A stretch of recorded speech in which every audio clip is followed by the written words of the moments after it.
प्रेम सहित मिलकर बोल जयकारा, बोल मेरे श्री गुरु महाराज की जय।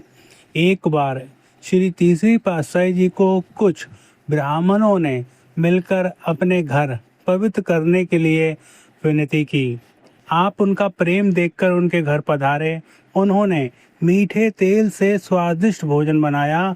जब उन्होंने भोजन करवाया तो ब्राह्मण जी प्रेम में इतने दीवाने हो गए कि तेल को गरम करके सब्जियों के ऊपर डालने लगे।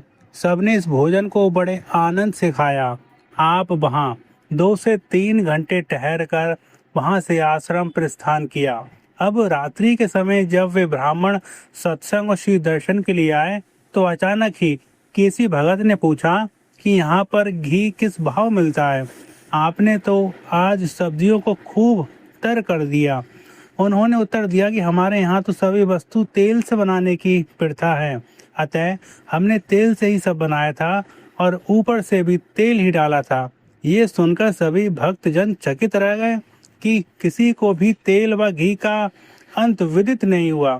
अब उन्होंने भक्तजनों ने इस विषय में आपके श्री चरणों में विनय की।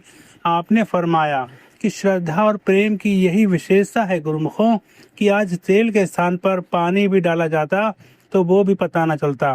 केवल हार्दिक भावना सत्पुरुषों को प्रिय है।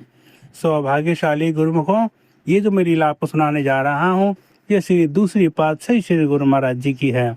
श्री स्वामी अनंत प्रकाशानंद जी महाराज रूहानियत के शहंशाह श्री गुरु महाराज जी ने जिसे भी रूहानियत की बख्शिश दी वही रूहानियत का बादशाह हो गया और हर बादशाह अपने आप में पूर्ण सिद्ध हुआ।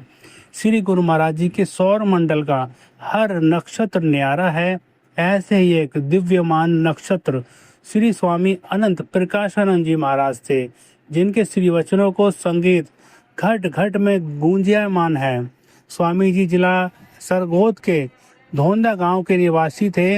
इनका बचपन का नाम जीवन दास रखा गया था। बचपन में ही स्वामी जी अत्यंत सरल स्वभाव के थे।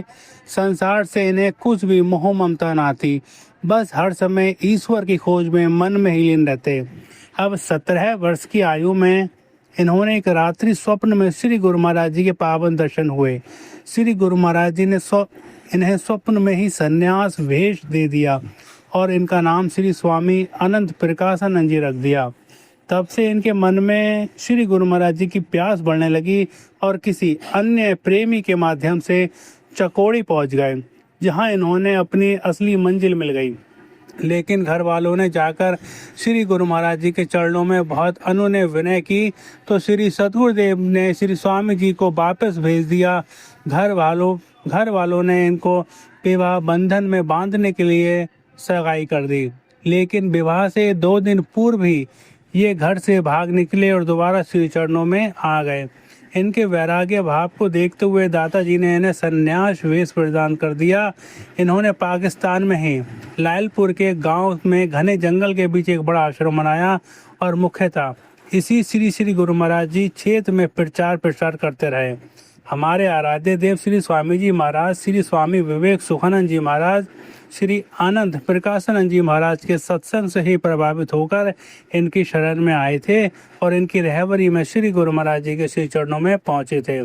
देश विभाजन के उपरांत श्री स्वामी अनंत प्रकाशानंद जी ने मुजफ्फरनगर में एक विशाल आश्रम की स्थापना की और श्री नगली साहिब भी आते रहे।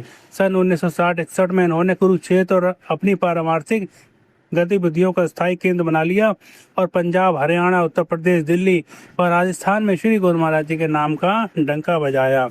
बोलो जयकारा, बोल मेरे श्री गुरु महाराज जी की जय।